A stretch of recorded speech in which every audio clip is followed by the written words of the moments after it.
Hello everyone, कैसे हैं आप सब। मुझे लगता है बहुत बेहतर होंगे। और न्यूमेरिकल एनालिसिस में जो मज़ा आपको यहाँ मिल रहा होगा कहीं पे नहीं मिलता है, क्योंकि यहाँ ऐसा पढ़ाया ही जाता है ना। Everything should be neat and clean and clear. हो सकता है जो पिछला वाला लेक्चर मेरा था उसमें वॉइस कम हो गई थी, इसीलिए मैंने पीडीएफ अपलोड करती थी, वहाँ से देख लीजिएगा। क्योंकि फिर दोबारा लेक्चर करने में बहुत कठिन लगता है। सामने बच्चे बैठे हों तब फिर कोई समस्या नहीं होती, लेकिन बच्चे ना हों फिर तो समस्या होती है। तो today we are going to start numerical integration. The previous one we are discussed numerical differentiation, then how to deal with numerical differentiation. There is a no formula, there is a no particular formula for numerical differentiation. We are using the previous one, है ना, which are studies in previous chapter, like interpolation, forward and backward, है ना। Central difference में जो हमने फार्मूले पढ़े हैं, है ना, जो अनइक्वल इंटरवल के लिए, है ना, for equally spaced and unequally spaced के लिए जो भी हमने फार्मूले पढ़ रखे हैं, सेम फार्मूले को हम यहाँ यूज करके और क्वेश्चन को सॉल्व करने का प्रोसेस और तरीका आपको समझाने का प्रयास करते हैं। आइए देखिए और समझिए। जैसा कि हमने न्यूमेरिकल डिफरेंशिएशन के बारे में आपसे बात किया था। किसके बारे में?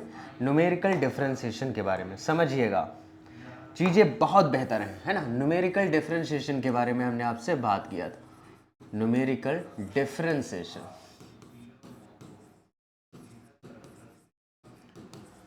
न्यूमेरिकल डिफरेंशिएशन के बारे में मैंने आपसे बात किया था और बताया भी बहुत बेहतर तरीके से। चीज़ों को करके मैंने आपको सिखाया कि व्हाट इज़ न्यूमेरिकल डिफरेंशिएशन, कब हमको फंक्शन की जो डेरिवेटिव की वैल्यू है वो हमको कब और कैसे निकालनी है।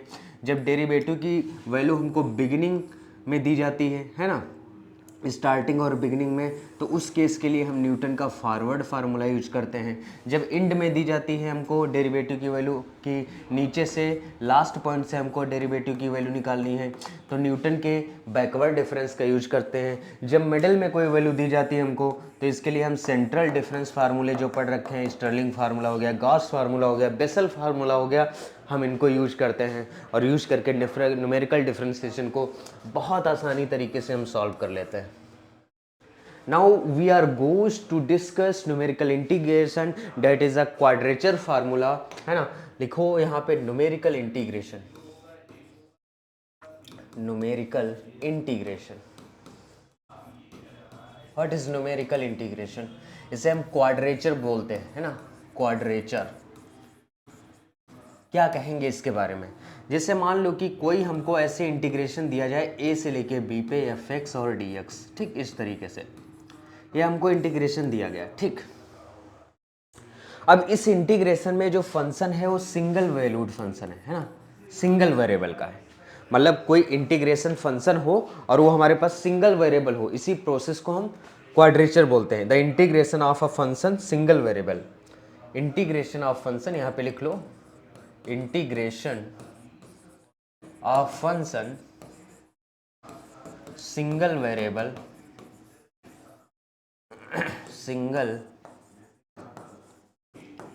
single variable, the process is known as quadrature, ठीक। कोई भी इंटीग्रेशन हो जो सिंगल वेरिएबल का फंक्शन होगा, इसी प्रोसेस को हम क्या नाम देते हैं? क्वाड्रेचर नाम देते हैं। अब जो क्वाड्रेचर है ये डिपेंड किन फैक्टर्स पे करता है? मतलब ऐसे कोई विजुअल फैक्टर्स होते हैं जिन पे डिपेंड करता है, जिनको हम देख के बता सकते हैं कि this is a quadrature formula, this is depending on this, depending on this, depending on this, वगैरह वगैरह, है ना। देन हाउ टू शो, कैसे हम इस बात को शो करेंगे? देखिए समझिए, जो क्वाड्रेचर फार्मूला होता है, लिखिए, है ना, क्वाड्रेचर फार्मूला डिपेंड ऑन, यहां पे लिख लो,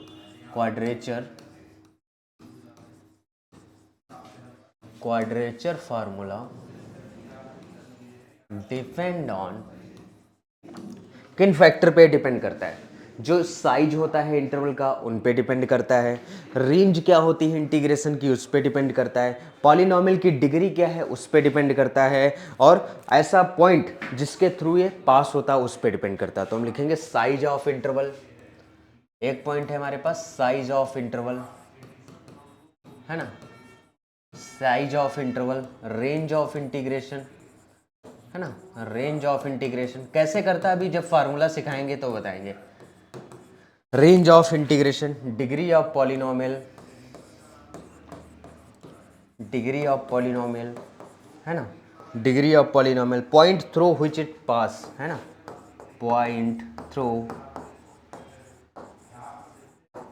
व्हिच इट पास, है ना। ऐसे पॉइंट जहां पे क्या होता है, पास होता है, उन पॉइंट्स या फैक्टर्स पे क्या करता है, डिपेंड करता है। इंटरवल का साइज क्या है उस पर डिपेंड करेगा, रेंज क्या है इंटीग्रेशन पे उस पर डिपेंड करेगा, डिग्री क्या है पॉलिनोमियल की उस पर डिपेंड करेगा। ऐसा पॉइंट जिससे ये पास होता है उस वाली बात पे ये डिपेंड करेगा, ठीक। इसमें एक फार्मूला आता है कॉट्स फार्मूला, उसी फार्मूला से बाकी के जो पर्टिकुलर फार्मूले हैं वो निकलते हैं, लेकिन मैं पहले उसको नहीं बताऊंगा। मैं पहले आपसे कुछ और डिस्कस करूंगा, छोटे छोटे आसान आसान फार्मूले डिस्कस करूंगा, उसके बाद में उसके बारे में मैं आपसे बात करूंगा। देखिए, जैसे देयर इज एन इंटीग्रल आई बराबर ए टू बी, है ना, ऐसा कोई इंटीग्रल आपको दिया जाए ए टू बी एफ एक्स और डी एक्स, है ना, ऐसा आपको इंटीग्रल कोई दिया गया है, तो यहाँ पे जो फंक्शन है वो y है, ये जो y है वो क्या हमारे पास फंक्शन है। अच्छा, कोई इंटरवल होगा, है ना, फंक्शन जो है ये डिफाइंड है, मान लो इस इंटरवल पे, है ना, इस इंटरवल पे ये डिफाइंड है, तो इंटरवल के कुछ डिस्टिंक्ट पार्ट किए जाएंगे, मतलब इसको अलग अलग पार्ट्स में हम क्या करेंगे, इंटरवल को ब्रेक करेंगे।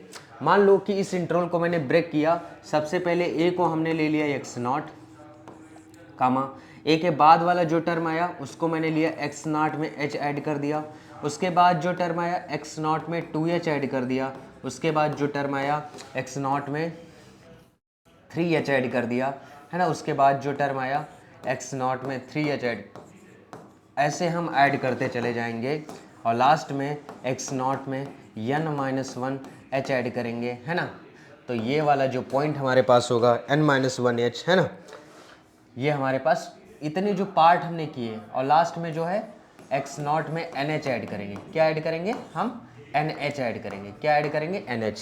तो टोटल ये जो लास्ट वाला टर्म है हमारे पास क्या है B, तो जो टोटल इक्वल पार्ट से बने हमारे पास n+1 पार्ट्स है ना, n+1 पॉइंट्स बन गए। कितने पॉइंट बन गए, n+1 पॉइंट। मतलब कहने का ये है कि जैसे जैसे जैसे इसको हम इंटरवल्स में ब्रेक करेंगे, जैसे पहला इंटरवल हमारा एक्स नॉट, फिर एक्स नॉट में एक बार h जोड़ेंगे, फिर एक्स नॉट में एक बार 2h जोड़ेंगे, ऐसे हम बढ़ते चले जाएंगे और कहाँ तक जाएंगे, एक्स नॉट में एक बार NH जोड़ेंगे। तो हमारे पास टोटल कितने हो गए, टोटल इंट्रीज हो गई n+1, कितनी हो गई हमारे पास n+1 हो गई, और y आपको दिया गया है। और ये जो पार्ट्स है ये सब इक्वल है, मतलब इनकी रेंज देखोगे तो सब इक्वल है ना, इक्वल पार्ट्स, क्योंकि इनसे डिफरेंस निकालोगे तो x not x not x not, तो अगर इनकी रेंज देखोगे तो रेंज सबकी सबकी हमारे पास क्या आएगी, इक्वल। कैसे, इससे जब घटाओगे एक्स नॉट तो एक्स नॉट से एक्स नॉट घटेगा, एच बचेगा, एक्स नॉट से एक्स नॉट प्लस एच घटेगा तो एक्स नॉट कट जाएगा, 2h से एच जाएगा, एच बचेगा। तो इस तरीके से हर एक केसेस में हमारे पास क्या निकल के आता है, एच ही निकल के आता है, हमारे पास क्या निकल के आता है, एच ही निकल के आता है। तो कितने पार्टीशंस में मैंने इसको ब्रेक किया, एक्स नॉट प्लस एच। तो कहने का मतलब ये है, सर क्या कहने का मतलब, आप कह ही नहीं पा रहे, अरे रुको भाई। जैसे हमारे पास ए जो इंटीग्रेशन है ए से लेके बी एफ एक्स और डी एक्स, है ना, ये इंटीग्रेशन है, तो क्या हम इसको लिख सकते हैं ऐसे, कैसे सर, एक्स नॉट से लेके, है ना, स्टार्ट करेंगे x naught plus H F x plus x naught plus S से स्टार्ट करेंगे एक्स नॉट प्लस 2h लिखेंगे, ऐसे इसको तोड़ते जाएंगे और लास्ट में x naught plus n-1 s से स्टार्ट करेंगे और एक्स नॉट प्लस NH यानी b तक जाएंगे और एफ एक्स डी एक्स। तो एक इंटरवल के इंटीग्रेशन को हम कहाँ इतना तोड़ेंगे, इस तरीके से, इस कदर हम इसको तोड़ेंगे, ठीक है, कि भूल जाएंगे, समझिए। उसके बाद क्या होता है, जैसे ये आई दिखा है हमारे पास, आई है, तो ये हमारे पास स्टार्ट हुआ मान लो एक्स नॉट से, और हम जाएंगे कहाँ पे, एक्स नॉट प्लस NH तक जाएंगे, और यहाँ पे हम लिखेंगे एफ एक्स और डी एक्स। एफ एक्स हमारा कुछ और नहीं है, ये y है, जो फंक्शन आपको यहाँ पे दिया जाएगा उसके करस्पॉन्डिंग हम इसको यूज करेंगे। अब देखो एक या तो n दिया जाएगा या तो आपको h दिया जाएगा, या तो आपको n दिया जाएगा या तो आपको h दिया जाएगा। अगर n दिया जाएगा तो h निकल आएगा, h दिया जाएगा तो n निकल आएगा। ठीक है, बहुत बढ़िया। अब पहले तो हम क्वाड्रेचर फार्मूले के बारे में बात कर लेते हैं, फिर क्वेश्चन को कैसे डील करते हैं, कैसे सॉल्व करते हैं, उसके बारे में देखते हैं। सबसे पहले लिखो क्वाड्रेचर फार्मूला, है ना, लिखो क्वाड्रेचर फार्मूला। क्वाड्रेचर फार्मूला कि क्वाड्रेचर फार्मूला सर होता क्या है, समझिए और जानने का प्रयास करिए। मैं आपको पूरा पूरा समझाने का प्रयास करूंगा कि how to deal with this quadrature formula. सबसे पहला फार्मूला आता है ट्रेपेजाइडल रूल। सबसे पहला आता है ट्रेपेजाइडल रूल, ट्रेपेजाइडल रूल, है ना। सबसे पहले ट्रेपेजाइडल के रूल को हम सीखेंगे। इस रूल को हम कैसे लिखते हैं और क्या खबर होती है इस रूल की, ट्रेपेजाइडल से हम किन पॉलिनोमियल को अप्रोक्सीमेट करते हैं। जैसे इसमें n जो होगा वो n को हम कुछ भी ले सकते हैं, आइदर इवन हो या फिर कोई ऑड नंबर हो, कुछ भी हम n को लिख सकते हैं, बस पॉजिटिव होना चाहिए। ठीक है, तो जैसे मान लो कि हमारे पास ये x0 से इंटीग्रेशन स्टार्ट हुआ और x0 प्लस ns तक गया, x0 से स्टार्ट हुआ, x0 प्लस ns तक गया। यहाँ fx था, fx को ही y हम लिख रहे थे, y dx बराबर हमने लिख दिया। तो इसका जो फार्मूला होता है, आगे आपको h लिखना है, आगे आपको h लिखना है, फिर आपको ब्रैकेट लगाना है, आगे आपको h लिखना है, फिर आपको ब्रैकेट लगाना है। इसमें पहला लिखना है टर्म फंक्शन की वैल्यू और आखिरी वाले फंक्शन की वैल्यू लिखनी है और इसको 2 से डिवाइड करना है। पहला फंक्शन लिखना है और आखिरी वाले फंक्शन की वैल्यू लिखनी है और 2 से डिवाइड करना है। जैसे मान लो कि y0 मिला आपको x0 के करस्पॉन्डिंग, ठीक, x0 प्लस h के करस्पॉन्डिंग मान लो आपको y1 मिल गया। ऐसे x0 प्लस 2h के करस्पॉन्डिंग मान लो आपको y2 मिल गया, ऐसे बढ़ता चला जाएगा। तो इस तरीके के जो टर्म आएंगे तो पहला और आखिरी आपको जोड़ देना है, फिर 2 से डिवाइड कर देना है। बाकी जितने टर्म बचे हुए हैं, जैसे y1 आपके पास बचा हुआ है, y2 बचा हुआ है और कहाँ तक, yn-1 तक बचे हुए हैं, क्योंकि पहला y0 और yn तो निकाल लिया, बाकी जितने बचे यहाँ लिख देंगे और ब्रैकेट हम क्लोज कर देंगे। This is the formula of trapezoidal rule. सबसे सस्ता, सबसे अच्छा फार्मूला यही होता है। क्यों? क्योंकि इस फार्मूले में ज़्यादा हमको दिमाग लगाना नहीं पड़ता। पहला जोड़ेंगे, है ना, पहला और आखिरी जोड़ेंगे, 2 से डिवाइड करेंगे, बाकी जितने फंक्शन बचेंगे उनको जोड़ के लिख देंगे। क्या सर मैं इस पे एक सवाल आपको समझाएं तो आपको ज़्यादा चीज़ें समझ में आ जाएंगी। सर बता दीजिए तो मज़ा ही आ जाता। देखिए भाई, जैसे मान लो कि हमारे पास कोई भी क्वेश्चन दिया जाए, 0 से 1 इंटरवल है और यहाँ पे fx लिखा है और dx लिखा है ना, वेयर आपको बताया गया कि fx और कुछ नहीं है, वो 1/1 प्लस एक्स स्क्वायर है, 1/1 प्लस एक्स स्क्वायर है। और इसमें n का मान आपको कंफर्म करके दे दिया। मान लो कि n बराबर, मान लो कि वो आपको 5 दे दिया या मान लो 4 दे दिया, n का मान, उसने n का मान दे दिया। तो जब भी इस टाइप के क्वेश्चन को हम सॉल्व करते हैं, और इसको हम सॉल्व करेंगे किससे, ट्रेपेजाइडल से, क्योंकि अभी हमारे पास वही है ट्रेपेजॉइडल, है ना, क्योंकि n इवन है तो हम लगा सकते हैं, चाहे ऑड हो उसमें भी ट्रेपेजॉइडल हम लगा सकते हैं, कोई दिक्कत वाली बात नहीं। कैसे लगाओगे ये आपको देखना ज़रूरी कि fx तो आपको दिया गया है कितना, 1/1 प्लस एक्स स्क्वायर, इतना fx आपको दिया गया है, बहुत बढ़िया। अब जैसे n हमारे पास 4 है, तो जैसे 0 है, 0 से, है ना, जो नीचे होता है, अगर इससे आप कंपेयर करोगे x0 से लेके हम कहाँ तक गए थे, x0 प्लस ns तक गए थे, यहाँ था fx और dx।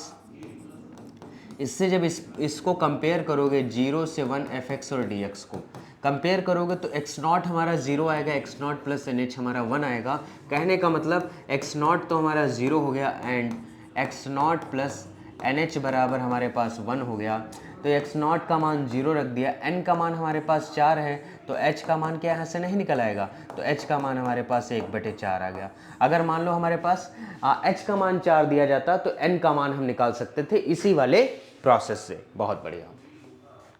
ऐसा होने के बाद अब क्या करोगे सर, अरे बताते हैं मन्ना, सब्र रखो, ठंड रखो, एवरीथिंग विल बी आपके सामने आ जाएगा, आपको समझ में भी नहीं आएगा। अरे समझ में तो बिल्कुल आएगा भाई, ऐसी कौन सी बात है मैं तुम्हें बताऊं और समझ में ना आए, दिस इज नॉट पॉसिबल। ऐसा हो ही नहीं सकता कि मैं आपको कुछ बताऊं और आपको समझ में ना आए। क्लियर है? जैसे यहाँ से n का वैल्यू दिया गया था तो हमने h का वैल्यू निकाल लिया। जितने n आपको दिए जाते हैं उससे एक ज़्यादा n निकलता है। जैसे हमारे पास n 4 दिए गए हैं, n 4 दिया गया तो हमारे पास 5 फंक्शन की वैल्यू निकलेगी। सबसे पहले आएगा आपका x0, दूसरा आएगा x0 प्लस h, तीसरा आएगा हमारे पास x0 प्लस 2h, चौथा आएगा हमारे पास x0 प्लस 3h, पांचवा आएगा हमारे पास, देखते रहना x0 प्लस 4h, है ना। n 4 दिया गया तो 1 2 3 4 5 आ गया, ठीक। अब हमारे पास जो x0 है हमको यहाँ पे सब पे यफ लगा देना। हमको क्या लगा देना? सब पे यफ लगा देना। ऐसे क्वेश्चन लगाने का तरीका मैं आपको समझा रहा हूँ। f लगा दिया, बहुत बढ़िया। यफ x0 की वैल्यू क्या है? 0, बहुत बढ़िया। यफ x0 की वैल्यू क्या है? 0। h की वैल्यू क्या है? 1/4, बहुत बढ़िया। यफ x0 की वैल्यू क्या है? 0। h की वैल्यू 2 है, 1/4 आई है, बहुत सही। यफ x0 की वैल्यू क्या है? 0। 3। h की वैल्यू क्या है? 1/4। यफ x0 की वैल्यू क्या है? 0। 4। h की वैल्यू क्या है? 1/4, बहुत बढ़िया। ये हो गया f0 हमारा, ये हो गया हमारे पास f 1/4, ये हो गया हमारे पास f 1/2, 2 से जब 4 कटेगा, ये हो गया f हमारे पास 3/4, ठीक। ये हो गया f हमारा 4 4 कट जाएगा, 1 आ जाएगा, है ना। इसको हम नाम दे देंगे क्या? y0, इसको नाम दे दिया y1, इसको नाम दे दिया y2, इसको नाम दे दिया y3 और इसको नाम दे दिया हमने y4। ये हमने नाम इसको दे दी। बहुत बढ़िया, बहुत सही, बहुत अच्छा।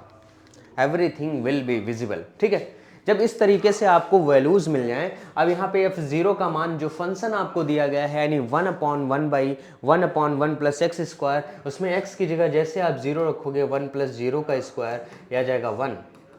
आ गया 1/1 प्लस 1/4 का स्क्वायर। इसको थोड़ा सा सॉल्व करोगे 1/1 प्लस 1/16, तो 16 एक कम 16 हो जाएगा 17, यानी 16/17 आ जाएगा। इसको जब रखोगे 1/1 प्लस 1/2 का स्क्वायर करोगे तो यह आ जाएगा 1/1 प्लस 1/4, तो यह आ जाएगा 4/5 सॉल्व करोगे जब। तो इसमें जब रखोगे 1/1 प्लस 3/4 का स्क्वायर करोगे ऐसे, तो आ जाएगा 1/1 प्लस 3 3 9 4 चक्कू 16, 16 और 9 25 होता है, 16/25 आ जाएगा। 1 रखोगे 1/1 प्लस 1, तो आ जाएगा 1 स्क्वायर बाई 2, यानी 1 कितना आ जाएगा 2। एक वैल्यू ये आ गई, एक वैल्यू ये, एक वैल्यू ये, एक वैल्यू ए और एक वैल्यू ये हमारे पास आ गई। पहली वैल्यू आप देखिए, बड़े आराम से समझिएगा।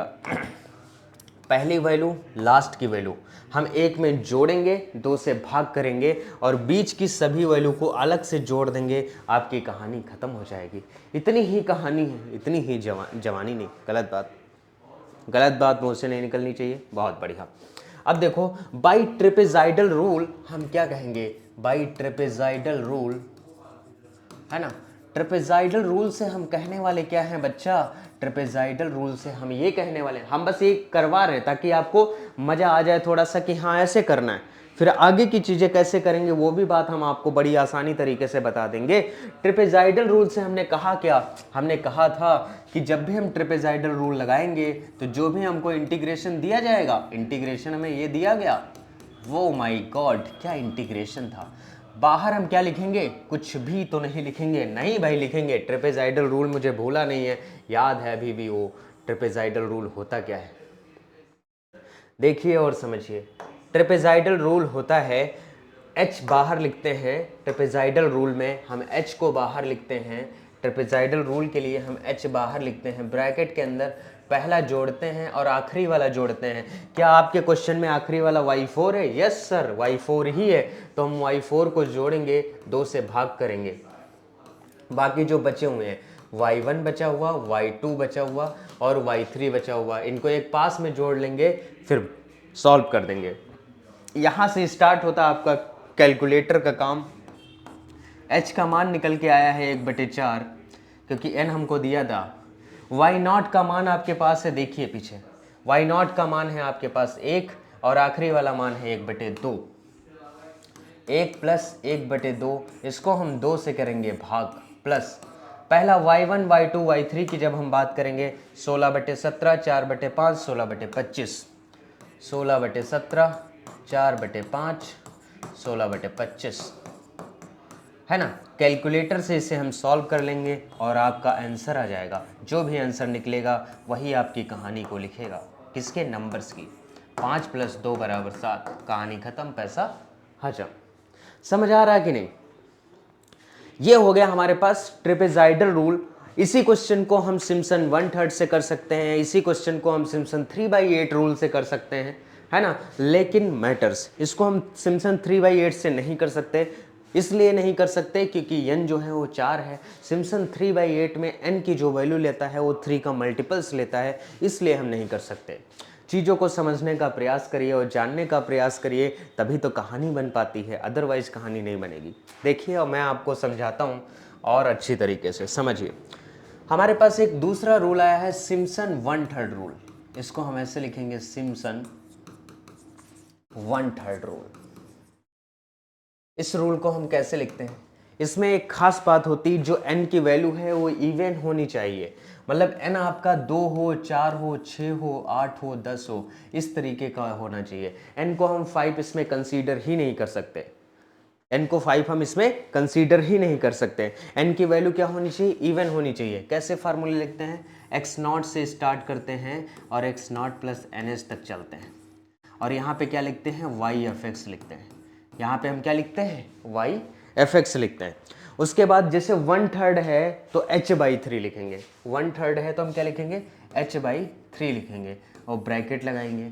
1/3 है यानी 1/3 को h से मल्टीप्लाई करेंगे। जैसे 3/8 होगा तो 3/8 को हम किससे? h से मल्टीप्लाई करेंगे। फिर पहला टर्म लिखेंगे और आखिरी वाला टर्म आपस में ऐड कर लेंगे। पहला टर्म और आखिरी वाला टर्म हम क्या करेंगे? आपस में ऐड कर लेंगे। उसके बाद हम क्या करेंगे? यहाँ पे 4 टाइम्स आता है और यहाँ पे 2 टाइम्स आता है। एक में 4 टाइम्स आता है, एक में 2 टाइम्स आता है। 4 टाइम्स में क्या होता है? जितने इवन वाले टर्म होते हैं 2 टाइम्स में वो ले लेते हैं और 4 टाइम्स में ऑड वाले टर्म लेते हैं, है ना।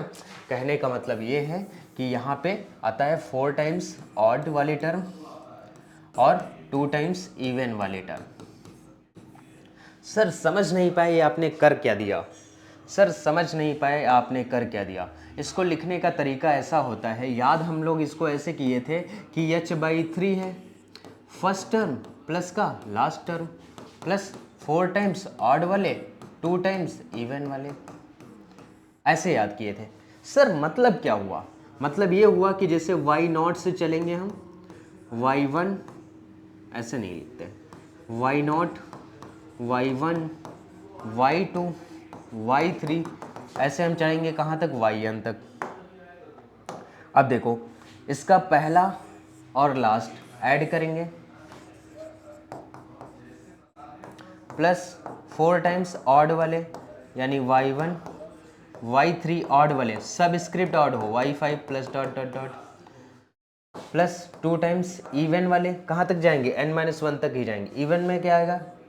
y2, y4, y6, इस टाइप से, यानी सब स्क्रिप्ट इवन हो, है ना, इस तरीके से। और 1/3 से गुणा और बाहर h, और इधर हमारे पास क्या आ जाएगा? x0 से लेके x0 + nh और fx और dx।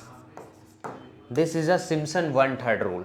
ये हमारे पास क्या होता है? Simpson 1/3 rule. याद करने का तरीका समझ में आ गया कि कैसे हम इसको याद कर देंगे? ठीक है, बहुत बढ़िया। अगला देखते हैं। सिम्पसन 1/3 हो गया। तीसरा रूल आता है हमारे पास, सिम्पसन 3/8 रूल। सिम्पसन 3/8 रूल, ठीक। हाँ, सिम्पसन 3/8 रूल हमारे पास क्या होता है उसके बारे में हम थोड़ा सा डिस्कस और डील आपसे करने का प्रयास करते हैं। देखिए और समझिएगा, बहुत बेहतर चीज़ें हैं, आपको मज़ा और आनंद आने वाला है। सिम्पसन 3/8 भी यही होता है, बस n जो हम चूज करते हैं वो मल्टीपल ऑफ 3 होना चाहिए। जो हम n चूज करते हैं वो क्या होना चाहिए? मल्टीपल ऑफ 3 होना चाहिए। सर 3 का मल्टीपल? अबे गधे, 3 का पहाड़ा जानते हो ना, 3, 6, 9, 12, 15, 18, 21, ऐसा होना चाहिए। 2 नहीं होना चाहिए, 5 नहीं होना चाहिए, 3 का मल्टीपल, यानी इवन और ऑड कुछ भी हो सकता है। यानी 6 भी आ रहा है, 21 भी आ रहा है, 9 भी आ रहा है, तो इवन भी है ऑड भी है। लेकिन इसमें ये कोई कहानी नहीं है कि इवन ही होगा या ऑड ही होगा, बट कहानी ये ज़रूर है कि वो 3 का मल्टीपल होना चाहिए। और अगर 3 का मल्टीपल नहीं है तो मामला गड़बड़ हो जाएगा, और मामला मैं गड़बड़ होने नहीं दूंगा, ये आप समझ लीजिए। समझ पा रहे हो ना? बहुत बढ़िया, मज़ेदार कहानी चल रही है। आगे बढ़ते हैं। वही कहानी इसमें भी आती है। सर कहानी क्या है? फार्मूला तो लिखें पहले। एक्स नॉट से स्टार्ट करेंगे, x naught plus n h पे जाएंगे और यहाँ हम लिखेंगे एफ एक्स और डी एक्स। एफ एक्स का मतलब वाई ही है ना? इतना कंफ्यूज है, डोंट बी कंफ्यूज। हमारे यहाँ रह के कंफ्यूजन आपको नहीं आना चाहिए, ठीक है? y बराबर एफ एक्स और हमारे पास क्या है, डी एक्स है। यही कहानी है। जैसे वहाँ h से गुणा करना ही पड़ता है, लेकिन इसमें 3/8 है तो 3/8 कर दिया। फार्मूले में जैसा है वैसा लिखने में हमको क्या समस्या है? 1/3 थी, 1/3 कर दिया था। ट्रेपेजोइडल में कुछ नहीं था तो खाली h कर दिया था, बस कहानी खत्म। ओके, बहुत बढ़िया। फिर पहला और आखिरी, फर्स्ट और लास्ट। फर्स्ट टर्म मान लो y नॉट मान लिया मैंने, लास्ट टर्म हमने yn मान लिया। पहला टर्म और आखिरी टर्म पहले हम जोड़ेंगे, फर्स्ट टर्म और लास्ट टर्म। उसके बाद क्या करेंगे, हम करेंगे यहाँ पे 2 टाइम्स फर्स्ट और लास्ट टर्म। हम करेंगे 2 टाइम्स 3 का पहाड़ा, ऐसे याद किया था मैंने। 2 टाइम्स 3 का पहाड़ा यानी y3 y6 y9 y12 plus dot dot dot, है ना? और लास्ट में बड़ा ब्रैकेट। 2 टाइम्स 3 का पहाड़ा, फिर 3 टाइम्स बचा हुआ। बचा क्या है? y1 बचा है और y2 भी बचा है, y3 आ गया, y4 भी बचा है और y5 भी बचा, प्लस डॉट डॉट डॉट। जितना कुछ बचा हुआ है वो सारा हम यहाँ पे लिख देंगे। दूसरा, ऐसे हमने याद किया था। कैसे सर याद किया था? 3/8 लिखा था, यहाँ पे h लिखा था ऐसे, ठीक। और ये पहला टर्म यानी फर्स्ट प्लस लास्ट f और l लिखा था। यहाँ लिखा था 3 टाइम्स बचा हुआ, क्या लिखा था? 3 टाइम्स बचा हुआ प्लस 2 टाइम्स 3 का पहाड़ा, 3 का पहाड़ा। ये सब चलता कहाँ है? सबस्क्रिप्ट में चलता है। ये सब चलता कहाँ है? सबस्क्रिप्ट में चलता है। और उस हिसाब से चीज़ों को हम करने का प्रयास करेंगे तो चीज़ें अपने आप से हो जाएंगी। इतना कठिन है नहीं जितना कठिन आप लोग बनाते हैं। अब देखो, इन सबसे ज़्यादा एक्यूरेसी वाला जो रिजल्ट आता है, मतलब ये सब जो वैल्यूज पॉलिनोमियल की या जो कुछ भी निकाल के देते हैं, है ना, उसमें इतनी ज़्यादा एक्यूरेसी नहीं रहती। लेकिन इन सबसे ज़्यादा एक्यूरेसी वाला जो रिजल्ट होता है, मोर एक्यूरेसी रिजल्ट या मोर एक्यूरेट रिजल्ट जो होता है, इसके बाद आता है मोर एक्यूरेट रिजल्ट। समझिएगा, मोर एक्यूरेट रिजल्ट जो होता है वो हमारे पास होता है ना, वेडल्स रूल, है ना। जो वेडल्स रूल होता है ये कोई पैटर्न लेके नहीं चलता है, इसकी औकात बहुत बड़ी होती है ना। चौथे नंबर पे आ गए हम, वेडल्स रूल। ये सारे रूल जो हैं क्वाड्स रूल से फाइंड आउट हो सकते हैं। हमारे पास क्या आ गया? Weddle's rule. बस इसमें आपको ये याद रखना है, n जो होगा वो मल्टीपल ऑफ 6 होगा। जैसे वो 3 का पहाड़ा होता है, ये हमारे पास 6 का पहाड़ा होना चाहिए। यानी n को हम 6 लिख सकते हैं, उसके बाद डायरेक्ट 12 लेंगे, उसके बाद डायरेक्ट हम 18 लेंगे, बीच का कोई नंबर नहीं ले सकते। n की चॉइस अगर आपको दी गई है कि हाँ 6 है तो 6 है, बहुत अच्छी बात है। But if n is not given then we are consider only multiple of 6। हम सिर्फ कंसीडर करेंगे कि वो 6 के पहाड़े के अंतर्गत आ रहे हैं कि नहीं आ रहे हैं। और अगर 6 के पहाड़े के अंतर्गत आ रहे हैं तो बहुत अच्छी बात है, और अगर वो 6 के पहाड़े के अंतर्गत नहीं आ रहे हैं तो बात अच्छी नहीं है। ये बात अपने दिमाग में डाल लो, समझिए आगे। वेडल रूल, मल्टीपल ऑफ 6। वैसे ही इसको भी लिखेंगे, एक्स नॉट से स्टार्ट करेंगे और x naught plus n h तक जाएंगे। यहाँ पे हम लिखेंगे वाई एफ एक्स, है ना, y बराबर एफ एक्स और डी एक्स। इस तरीके से यही होता है। बहुत बढ़िया। इसमें बाहर आता है 3/10 और h, है ना। h का जो मल्टीप्लाई होता है वो 3 कितना होता है? 10 होता है।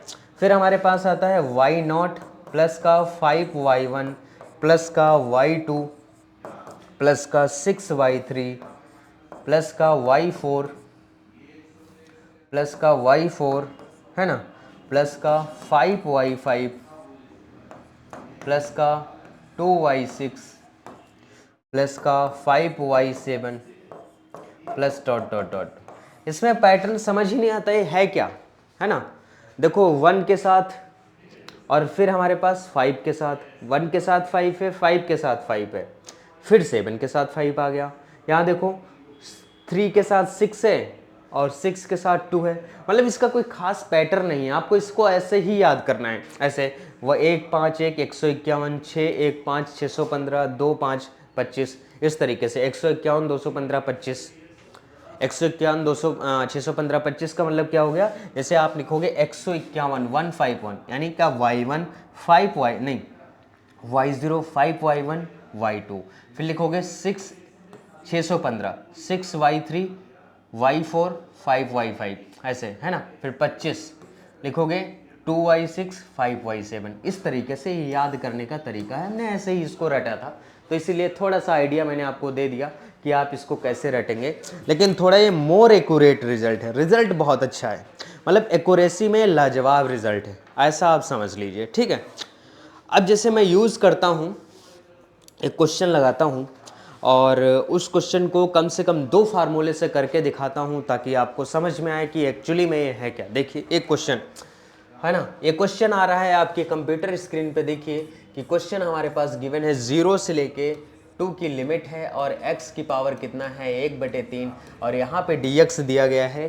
कह रहा है यूज़ करो ट्रेपेजाइडल, है ना, नहीं हम यूज करेंगे, वो n बराबर क्या दिया 8 दिया है। तो आपको अब आइडिया लगाना है, अब आपको आइडिया लगाना है। इधर मैं आपको लिख के बता देता हूँ, n आपके पास चाहे इवन हो या ऑड हो, हम ट्रेपे यूज कर सकते हैं।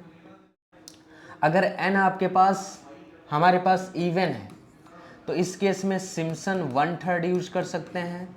अगर हमारे पास n मल्टीपल ऑफ 3 है तो इस केस में हम सिम्पसन 3/8 यूज कर सकते हैं। अगर n हमारे पास मल्टीपल ऑफ 6 है तो इस केस में हम वेडल रूल यूज कर सकते हैं।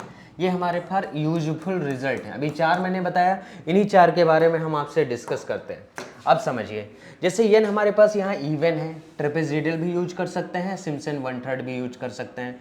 लेकिन n इवन होने के साथ साथ 3 का मल्टीपल नहीं है। अगर मान लो ये 6 होता तो इवन है, ट्रेपेजोइडल भी यूज कर सकते हैं, 1/3 भी यूज कर सकते हैं और 3 का मल्टीपल भी है यानी सिम्पसन 3/8 भी यूज करते। अगर ये हमारे पास 6 होता तो मैं 6 लेके चलता हूँ। देखिए मैं इसको 6 ही बनाता हूँ, 8 की जगह पे 6 बनाता हूँ। तो इसमें हम ये तीनों रूल यूज कर सकते हैं, है ना, और ये चारों यूज कर सकते हैं। चूंकि 6 है, 6 का मल्टीपल है, तो इस केस में हम ये चारों रूल यूज कर सकते हैं। मतलब इस क्वेश्चन को लगाने के लिए हम कोई भी रूल यूज करें काम हो जाएगा। एवरीथिंग विजिबल ना हो ना, काम हो जाएगा। अगर n 6 ना होता, जैसे 8 था, तो 8 में हमारे पास सिर्फ 2 पॉसिबिलिटी थी कि हम ट्रेपेजाइडल यूज कर लें और सिम्पसन 1/3 यूज कर लें। बट यहाँ 8 ना होने के कारण मैं इसमें चारों के फार्मूले यूज कर सकता हूं क्योंकि हमारी कैटेगरी में आता है, हमारी कैटेगरी में आता है। देखिए मैं समझाता हूं आपको, n बराबर 6 लेके चल रहे हैं। जितना आपको यहाँ n दिया जाएगा, फंक्शन की वैल्यू जो एक ज़्यादा बनती है, मतलब आपको ऐसे लिखना है y0 और y1। y0 की वैल्यू हो गई f(x0) होता है, y1 की वैल्यू हमारे पास होती है f(x0 + h) होता है। ऐसे y2 की वैल्यू आप लिखोगे f(x0 + 2h) होगा। y3 की वैल्यू लिखोगे आप तो f(x0 + 3h) होगा और y4 की वैल्यू लिखोगे आप तो f(x0 + 4h) होगा, है ना। ऐसे आगे और बढ़ेंगे। पहले एक चीज़ देख लेते हैं। सर कौन सी चीज़? देखिए मैं इसको बाद में लिखता हूँ, पहले ये देखो। हमारे पास इसको जब कंपेयर करोगे कहाँ से, x0 + x0 ns से fx को और dx को, तो ये है 0 से 2 x + 1/3 dx। आप इतना जानो x0 की वैल्यू क्या है 0, x प्लस इसकी nh की वैल्यू क्या है 2, तो यहाँ से x0 हमारे पास आ गया 0 और x0 + nh की वैल्यू हमारे पास क्या आ गई 2। x0 की वैल्यू 0 यहाँ पे रखोगे तो 0 + n की वैल्यू 6 दी गई है, h बराबर हो गया 2, तो h का मान निकल गया 2/6 बराबर 1/3 यानी h बराबर 1/3 आ गया। मान लो कि कोई वैल्यू आपको ना दी जाए, ना तो n दिया जाए ना तो h दिया जाए, तो हम अपनी चॉइस के अनुसार कम से कम 3 या 4 पद निकलने के लिए n को 5, 6, 4, 3, 2 कुछ भी लेके कोई भी सा फार्मूला लगा के इसको हम सॉल्व कर सकते हैं।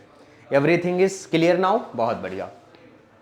h का मान पता चल गया। फंक्शन है हमारे पास, फंक्शन है f, x की पावर हमारे पास कितना है 1/3।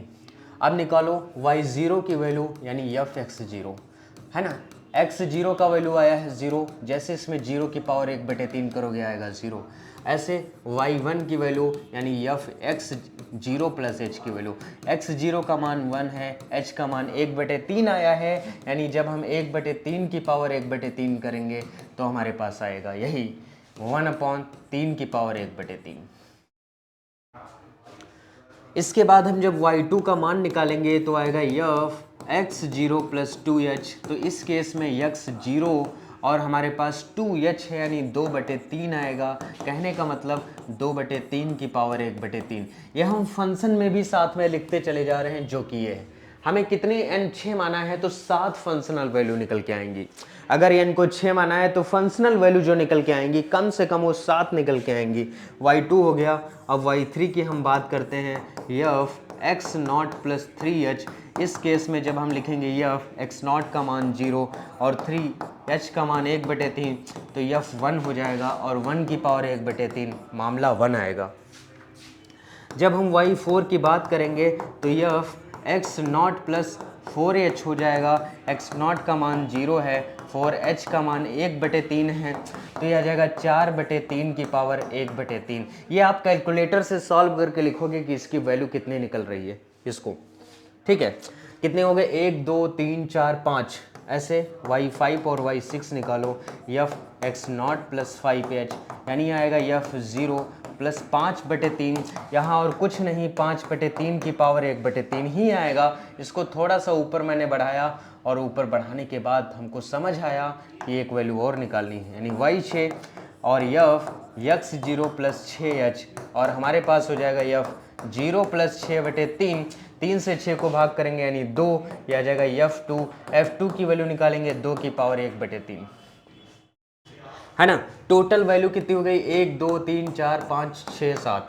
टोटल वैल्यू हमारे पास कितनी हो गई भाई, 7। टोटल वैल्यू हमारे पास ये जो निकल के आई ये कितनी है, 7 है।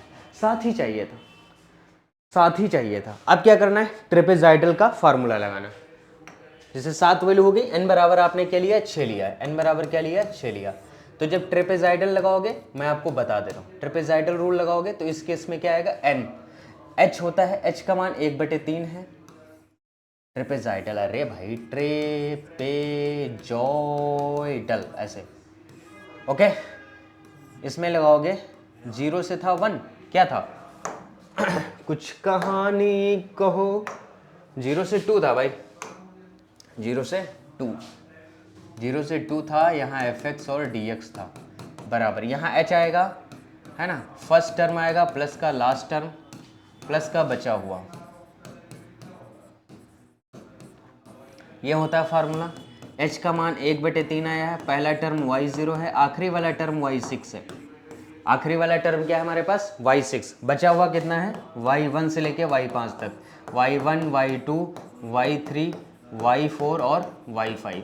अब इसमें मान रख देना है सबका, और आपको क्या करना है, आपको क्या करना है, बाय यूजिंग कैलकुलेटर इसको सॉल्व करके इसकी वैल्यूज आपको निकाल लेनी, ठीक। ये कर लेंगे आप, ये कठिन नहीं है।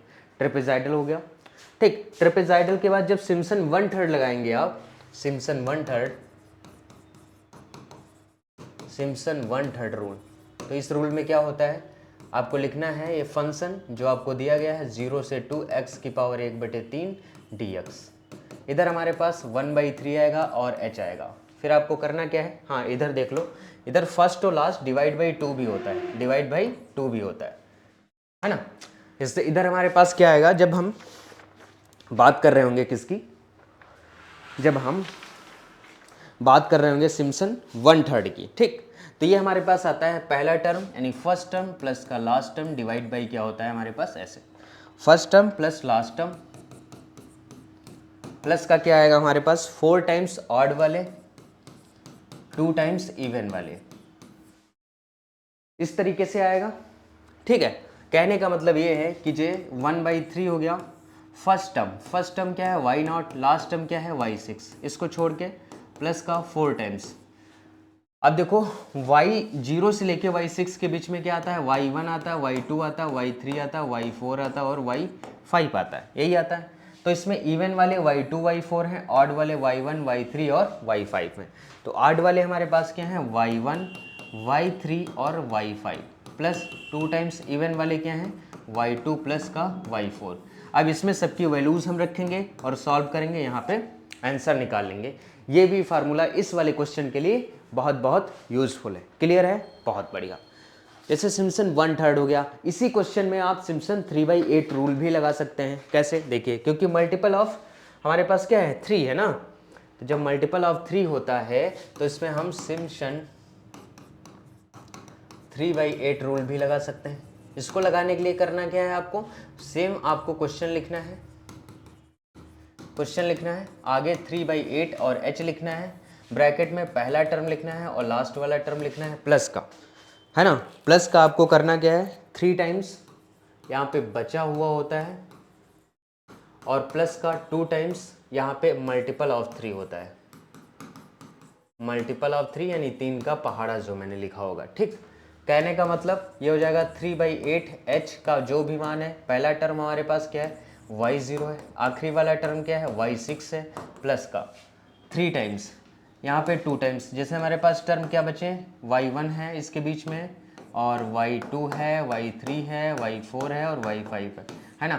मल्टीपल ऑफ 3 सिर्फ क्या है y3 है, तो हमारा 2 टाइम्स क्या हो जाएगा y3 हो जाएगा, बाकी 3 टाइम्स हमारे पास क्या आ जाएंगे, सारे आ जाएंगे। कौन सा आएगा y1 plus y2 plus y4 plus y5। ठीक, ये हम फार्मूला लगाएंगे, इसमें वैल्यूज़ रखेंगे और इसकी कैलकुलेटर से हेल्प करके हम क्या करेंगे, सॉल्व करेंगे और आंसर हमारे पास आ जाएगा। तो एक ही क्वेश्चन में हम सारे फार्मूले यूज़ कर सकते हैं, है ना, कोई इशू वाली बात हमारे पास नहीं होती है उसमें। ठीक, इसके बाद आगे कुछ और क्वेश्चन करेंगे और इनके हम एरर के बारे में भी पढ़ेंगे कि एरर में क्या क्या फ्रिक्वेंसी मिलती है और कौन सा कितनी जल्दी कन्वर्ज करता है किसी पॉइंट की तरफ, इसके बारे में भी बात करेंगे। तो आज इतना ही रखते हैं, मिलते हैं अगले लेक्चर में यानी कल आपसे। ठीक है।